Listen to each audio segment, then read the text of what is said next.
You're listening to the 20% Podcast, powered by the 20% Collective, a community of trailblazing women financial advisors redefining what it means to build a firm on your terms. No fluff, no ego. Just bold conversations, fresh perspectives, and real-world strategies to help you lead, grow, and own your success. This is the 20% Podcast.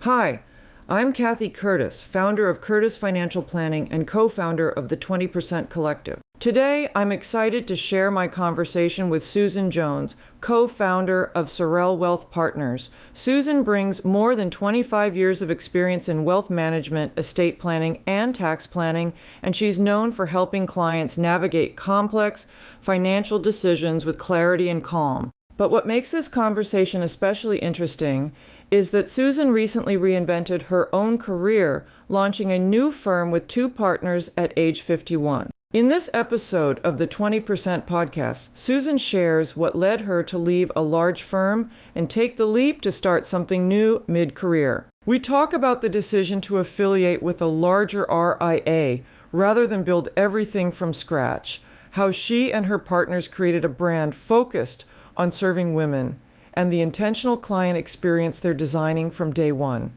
Susan also opens up about the fears that come with taking a big professional risk later in your career and why she decided to do it anyway. Her story is a powerful reminder that it's never too late to rethink how you want to work and who you want to serve. If you've ever wondered whether it's possible to start fresh in this industry or take a bold step even when it feels scary, this episode will resonate. Let's get into my conversation with Susan Jones. I was kind of astounded to learn that I had a little bit of an influence on you in your decision making about your brand and things like that. I just started with two other women, my own firm, just a few months ago, this past fall. And it was really a big decision for me and something I was nervous about, especially because we really had decided that we wanted to focus on serving women and to have branding that really corresponded with that. And so the website, although we hadn't launched it, that I had kind of put together myself was pink and green. And I was on the treadmill, over the weekend, and I'm one of those people, I'm nervous. I'm going as fast as I can on the treadmill. And I had your podcast from Kitsis from, I think, 2019. You did such a wonderful job talking about your own story and your own branding, and in particular, that you used to have a pink and green website. And it had seemed kind of crazy at the time. You said that, but that it, was very different. And I just had this aha, oh my gosh, this not as quite as crazy as I think it is. So I actually paused the treadmill and sent it to my two, partners to say, listen to this. We're not, it's not quite as crazy as we think. There was just so much you said in that podcast that, and especially, I'm sure we'll talk about it more, but coming from my background of working at really big firms and, really my focus has always been on what I do well and what I can bring to clients. And it's really I've never had the ability to say, I prefer to work with these types of clients, and hearing you really be very open and candid about that and building the firm around who you like to work with was just something that was, for me, very liberating to hear. So you went independent. You decided not to have your own independent RIA. You decided to go with another RIA, a bigger RIA. Can you tell me what led to that decision? Sure. Yeah. And that was, to be honest, again, I've always been at big firms. Before I was in the wealth management space full time, I was a partner at a national accounting firm. So, I've just always been used to having this really robust kind of back office operations support. And so when I decided to, leave kind of the big firm structure, I really didn't know what my options were. And so originally my two partners and I started looking at starting our own RIA.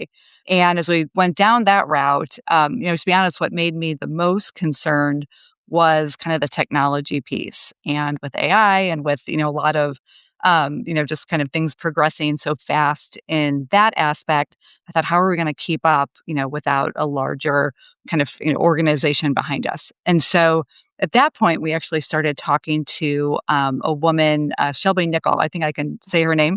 And she really specializes in helping, individuals break away. So she is wonderful and, and really saved us a lot of time in terms of, so she introduced us essentially to 3 firms. I mean, we went through with her what we were thinking of, what we wanted to do. And she was the one that said, it sounds to me like you might really want to set up as an independent advisor representative under a larger RIA. Then she kind of went through, we told her what we wanted, what we were thinking, what we thought our AUM could be.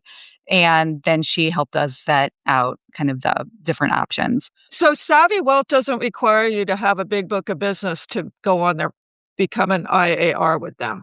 I suspect they made a little bit of a concession for us, if I'm being honest. I think, and again, we were really impressed with them. In fact, again, with going into it, with my concern being around the technology and, frankly, the firm that we left had really good technology. And so I was kind of like, I don't want to move backwards in that aspect. There were a lot of things that really there was some synergy. So we're used to using Schwab and Fidelity as our custodian. They use Schwab and Fidelity as our custodian. We do our planning in e-money. We use Holistaplan for tax. And they have all the same softwares. So that was also made it easy. I mean, it really in some ways was. Even, we do reporting out of Orion. They use Orion. So from that aspect, it really has just been like, different emails same day or, because that has been very, very easy. Are you happy with the economics of the situation? Yes. I think when we calculated what it would cost, and again, I think it depends kind of what you're looking for. So we really wanted to have, we were used to having really good client service associates, and Savvy provides that. And I've been really happy. We have a dedicated CSA. We really wanted strong marketing support. And so that's something that they have. So I feel like, there's all these different things that if we were a group that we were like, oh, we do our own paperwork, or, oh, we don't really need or want marketing, then the economics might not make as much sense. But I think those are kind of when we had thought about starting our own RIA and the things that we would want and need, it did include all of that. Can you describe, I know you haven't been in business that long, but I'm sure you've intentionally built a client experience that speaks to all of you and with your women clientele in mind, given you're not only working with women, but it sounds like that's kind of a big part of your focus. Yeah. What kind of things are you doing differently, would you say? So that was actually one of our first conversations was, how do we want the client experience to look? And one of the things that all 3 of us were also really interested in was behavioral finance, and specifically how it applied to women. And so we decided to really make sure that we built around that, but also having discussions. And I think one of the things that we had seen from our prior experience is, that focus on technical ability, but bringing that out a little bit too soon.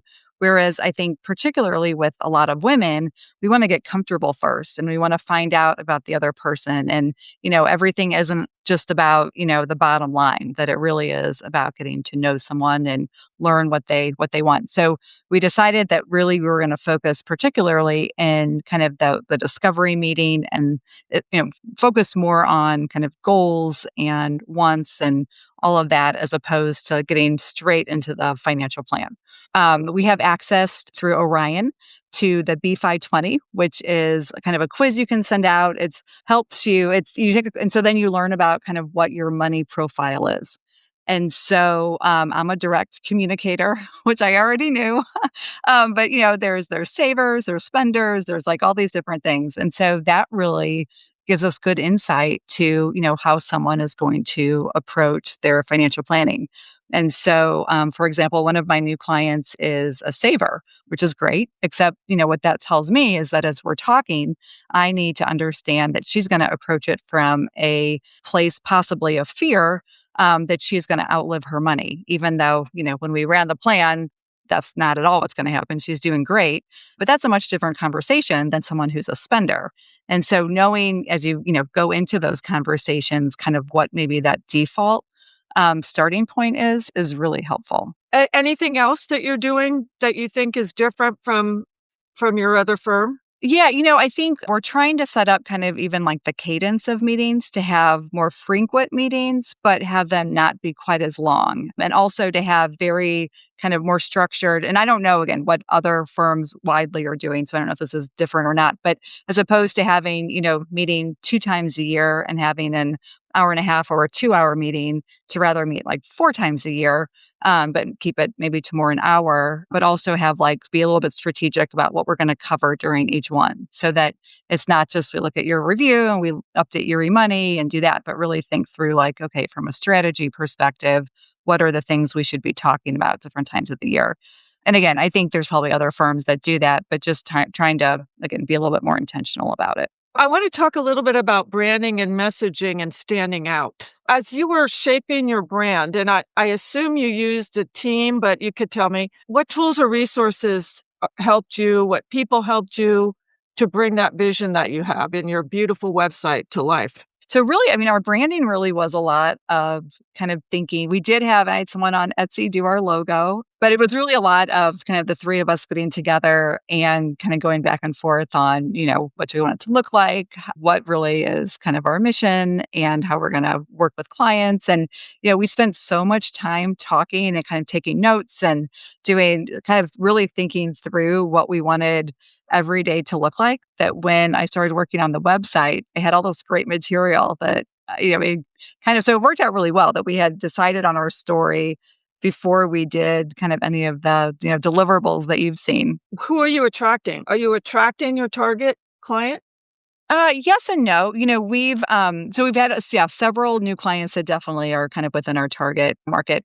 Then there's also, it's been interesting is I've had several people that I kind of knew or had run across who, when they heard that I had gone out on my own and left the bigger firm, they reached out and said, "Hey, I want to talk to you about working with you," which is interesting because I think, when you're someone that's in a really big firm, you think, and I'm sure this is true in many cases, but you kind of think, oh, it really helps me to have this big firm and the big firm name and, the big building behind me. But it turns out there are, I think, some people that like the idea of having more of a boutique feel. Yeah. Okay. Well, let's talk about that a little bit. So you took this, to me, it's a huge risk what you did. You were Yeah. an established firm, you had an established career. It sounds like you had great coworkers and, you're working with some of them now. Yeah. 51 years old, a lot of people get a little fear-based at that age. Yep. They're not really willing to take big risks. You did. Do you have a solid foundation, personal life, all of those things where you felt like, I can handle this? I do. I think a couple of different things. I have a wonderful husband who is, and he's wonderful and is a big believer in if you want it, you'll make it work. Luckily, I, done my own financial planning, so I knew I could afford to take the risk. And then I have 4 kids, and they're at an age now. So my oldest is 23, and then I have twins that are 16, and my youngest is 15. Once the twins got their driver's license, I felt like I had a lot more freedom. So even just from kind of a personal family perspective, I knew I had kind of the time and the energy to do that. And I've always been, I really like to work. And I really love what I do. And so from that perspective, I really felt that it was something that I could do. I also, my father, and, it's interesting, Cathy, I've heard you've had several guests who have had close relationships with their father, and their father has been kind of the one. So I have a little bit of a similar story. So my father, who's been deceased for a little over 20 years at this point, but he was a financial planner, but he didn't get started until he was 50. And he had been in marketing at a newspaper, and then that newspaper was sold to another newspaper, and as part of their restructuring, he lost his job at the age of 50 with these 3 little kids. He got married later in life to my mom. And he was a really smart guy. That was back when the CFP was 7 different tests over. And so I can remember him late nights, studying for the CFP while he was selling cars during the day just to, pay the mortgage.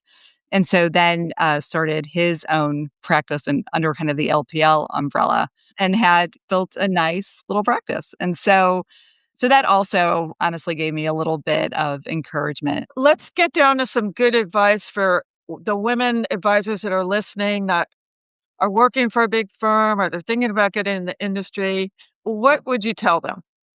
So I think first, and you mentioned it, Cathy, I think it is true that you need to know yourself. And so I think there are individuals that they enjoy the being at a big firm. And even if part of it is obviously sales. And so being able to meet people. Now it's not the kind of back in the day where you have to go golfing and do that. But I mean, it's different. Yeah. But there is like a, kind of that people aspect to it.